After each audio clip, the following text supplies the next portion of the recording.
Zelensky ने एक बार फिर वही गलती कर दी जिसको लेकर पुतिन ने उन्हें चेतावनी दी थी। ज़ेलेंस्की ने रूस के कब्जे वाले डोनेस्क में क्लस्टर बम से बहुत ही बड़ा हमला कर दिया। अटैक के बाद पुतिन बेहद गुस्से में हैं। पुतिन अब जिस तरह का बदला लेने वाले हैं उसके बारे में सोचकर पूरे यूक्रेन में दहशत फैल गई।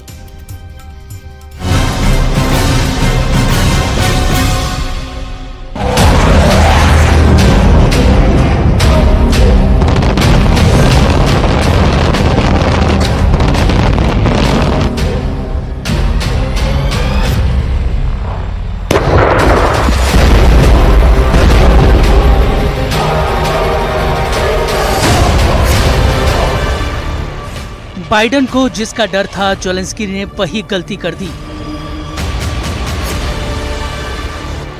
नाटो ने जिसके लिए रोका था, ज़ेलेंस्की ने वही दोहरा दिया।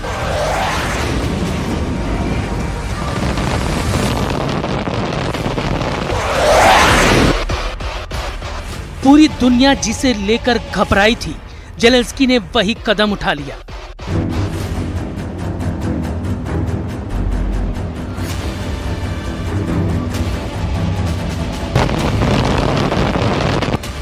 यहां लगी आग, यहां हुई तबाही।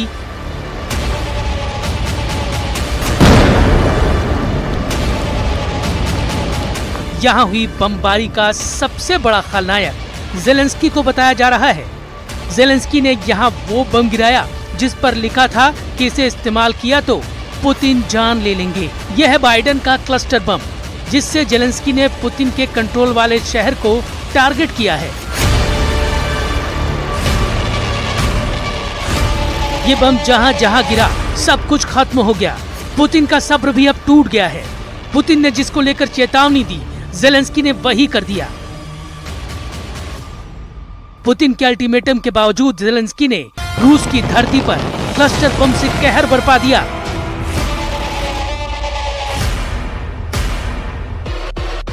ज़ेलेंस्की की सेना ने रूस के कब्जे वाले डोनेस्क में क्लस्टर बम से बहुत बड़ा हमला कर दिया है। डोनेस्क डॉनबास का वो शहर है जिसे रूस ने युद्ध की शुरुआत में ही अपने कब्जे में ले लिया था।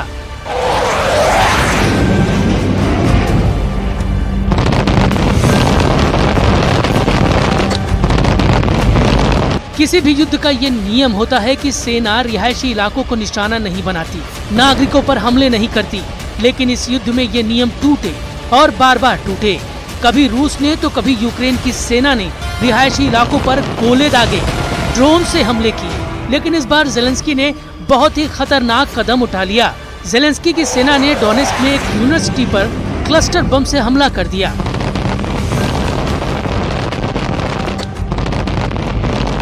क्लस्टर बम से हमला रात के वक्त हुआ।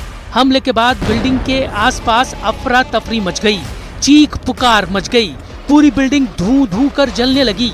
आग की लपटों को देखकर आपको अंदाजा लग गया होगा कि हमला कितना खतरनाक रहा होगा।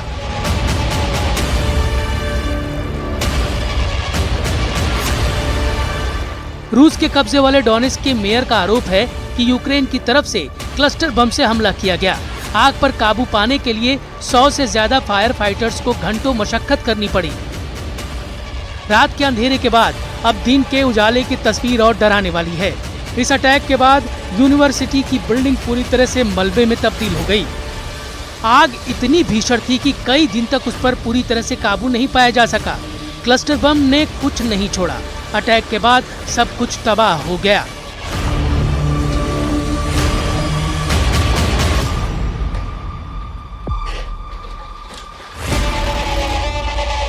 डोनेस्क में यूनिवर्सिटी पर क्लस्टर बम से हमले के बाद से पुतिन गुस्से में है। पुतिन अब ज़ेलेंस्की को सबक सिखाना चाहते हैं। तो क्या पुतिन अब एक हमले का बदला 100 अटैक करके लेंगे? क्या एक बिल्डिंग का बदला पुतिन ज़ेलेंस्की की 100 इमारतों को गिरा कर लेंगे? पुतिन क्या करेंगे ये कोई नहीं जानता। पुतिन का अगला कदम क्या होगा ये किसी को नहीं पता होता। ये सिर्फ और सिर्फ पुतिन जानते हैं कि ज़ेलेंस्की को अगली चोट कहां और कैसे पहुंचानी है। दुनिया को इसकी जानकारी तभी मिलती है जब रूस के राष्ट्रपति अपना अगला कदम बढ़ा चुके होते हैं। पुतिन ने जब क्लस्टर बम को लेकर वार्निंग दी थी तो मैसेज अमेरिका तक भेजा गया था। पुतिन पहले ही ज़ेलेंस्की और बाइडेन को क्लस्टर बम के इस्तेमाल पर अंजाम भुगतने की धमकी दे चुके थे।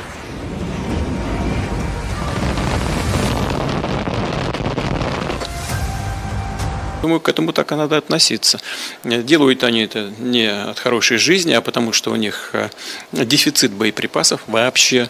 Напомню, что украинская армия тратит за сутки боевых действий до 5-6 тысяч, скажем, снарядов 155-го калибра, а Соединенные Штаты производят 15 тысяч в месяц.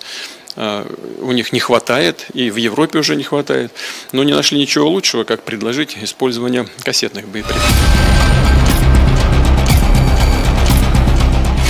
क्लस्टर बम यानी वो खतरनाक धमाके वाला हथियार जो बहुत बदनाम है।